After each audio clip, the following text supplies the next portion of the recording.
Samajwadi party केंद्रीय चुनाव कार्यालय पर प्रधान संघ के जिला अध्यक्ष श्रीराम यादव, पूर्व प्रमुख बिलरियागंज चंद्रभान यादव, जिला पंचायत सदस्य अनिल जैसवार, पूर्व बीडीसी अनिल यादव, प्रधान कप्सा अर्जुन कुमार, प्रधान विजयपार जैनेन्द्र कुमार, बीडीसी विजयपार चंद्रभान पटेल, सभासद मदानापार भीमा यादव, सभासद पडरी परानपुर राम मिलन यादव, प्रधान फरीदपुर विजय यादव, बीडीसी श्यामलाल गौर, प्रधान पारा सुकलेश कुमार, पूर्व प्रधान पर Anoop Maurya, BDC Angad Prajapati, BDC Parayanpur Ramroop Saroj, BDC Gauspur Jang Bahadur, प्रधान रसूलपुर सरवन कनौजिया समेत अपने सैकड़ों समर्थकों के साथ सपा प्रत्याशी धर्मेंद्र यादव और जिले के सपा नेताओं के समक्ष समाजवादी पार्टी की सदस्यता ग्रहण किए। धर्मेंद्र यादव ने सभी का पार्टी में स्वागत करते हुए कहा कि आप सबके आने से पार्टी को मजबूती मिलेगी तथा आप सबके विश्वास पर खरा उतरने का प्रयास करूंगा। कई प्रधान बीडीसी बहुत सारे सैकड़ों साथियों के साथ आज उन्होंने न केवल समर्थन दिया बल्कि समाजवादी पार्टी की सदस्यता भी ग्रहण की है। तो मैं पार्टी के अपने सभी सम्मानित पदाधिकारियों की ओर से साथी श्रीराम जी और उनके साथी जितने भी आए हैं सभी का मैं समाजवादी पार्टी में स्वागत करता हूं और अभिनंदन करता हूं। और मुझे खुशी है कि चुनाव के और संघर्ष की इस बेला में आदरणीय अखिलेश यादव जी की नीतियों से प्रभावित होकर, समाजवादियों के कामों से प्रभावित होकर आज हमारे साथियों ने जो पार्टी ज्वाइन की उसके लिए मैं धन्यवाद देता हूं। और इन सभी साथियों के आने से मैं समझता हूँ पूरे लोकसभा ही नहीं बल्कि बगल की लोकसभा आजमगढ़ तक और लालगंज तक भी इन साथियों के आने का असर पड़ेगा, क्योंकि इनका संपर्क, इनका संबंध, इनका नेटवर्क पूरे जनपद के अंदर है। चौथे चरण का चुनाव आज हो रहा है सर, इंडिया गठबंधन के साथ संभावनाएं हैं और 4 जून का इंतजार करिए। वो परिणाम आने जा रहे हैं जिसकी कल्पना हम में से, आप में से किसी ने नहीं की होगी।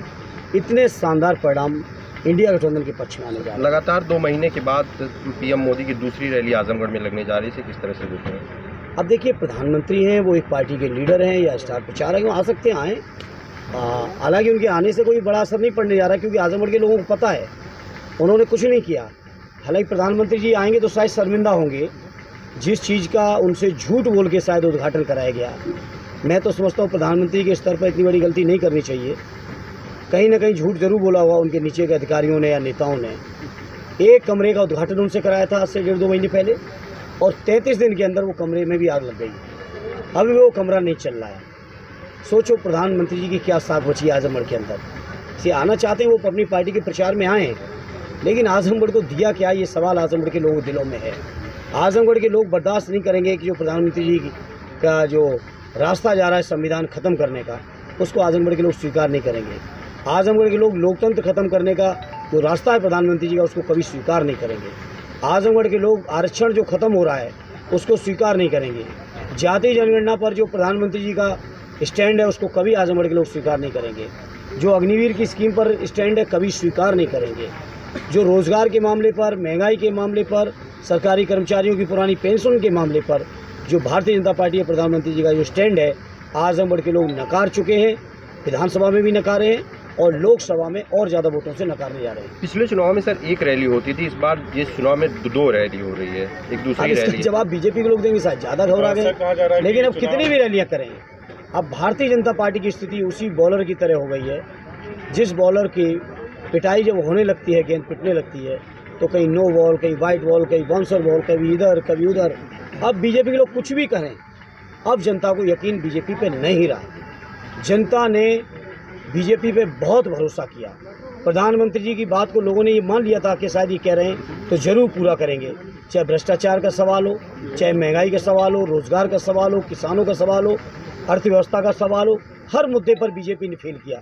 जो लोग डंका बजा रहे थे भ्रष्टाचार के खिलाफ लड़ाई लड़ने के लिए, जो कह रहे थे कि खाऊंगा ना खाने दूंगा, अरे आपने तो लोगों की जान लेके खा लिया।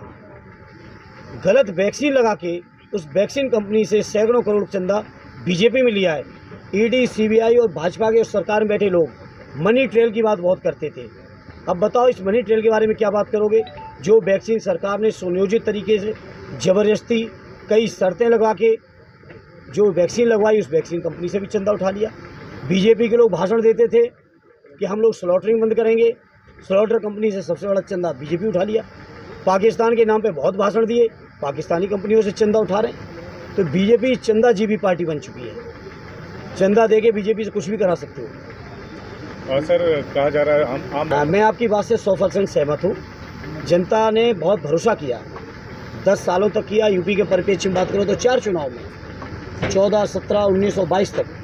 लेकिन जब चारों चुनाव में जनता ने जाके देखा कि हम लोगों को ठगा गया है, तो आज जनता स्वयं खड़ी हो गई बीजेपी के खिलाफ। और विपक्ष का जो सबसे बेहतर और मजबूत और एकमात्र विकल्प है इंडिया गठबंधन, उस गठबंधन के साथ आज पूरे देश की जनता खड़ी है। इंडिया एक अलायंस छोटा की सा भी सवाल प्रधान संघ की तरफ से, बहुत सारी चुनौतियां होती हैं, शासन स्तर से लेकर प्रशासनिक अमले को भी झेलना पड़ता है, तमाम चुनौतियां होती हैं, तो क्या आश्वासन देंगे तमाम प्रधानों को आजमगढ़? बहुत मजबूत समाजवादी लोग हैं यहाँ पर। हमारे 10 विधायक हैं, हमारे पास 3 MLC हैं, 4 जून के बाद 2 सांसद और होंगे। ये सब मिलके अपने न केवल प्रधान बंधुओं के बल्कि आजमगढ़ के किसी भी व्यक्ति के साथ अन्याय, अत्याचार, शोषण हम लोग बर्दाश्त नहीं करेंगे। सर, इंडिया अलायंस की भी कोई रैली होनी है, जैसा कि राहुल जी और अखिलेश जी लगातार देखने अभी हमारे सारे लीडरान 4th फेज में बिजी हैं और कैंपेन शुरू हो चुका है 5th फेज का। अपने यहाँ 6ठे फेज से आने दीजिए, सब चीज़ें आएंगी। अभी इनको देखने दीजिए, इनके भी पत्ते खुलने दीजिए। प्रधानमंत्री और कितनी बार आते हैं आएँ।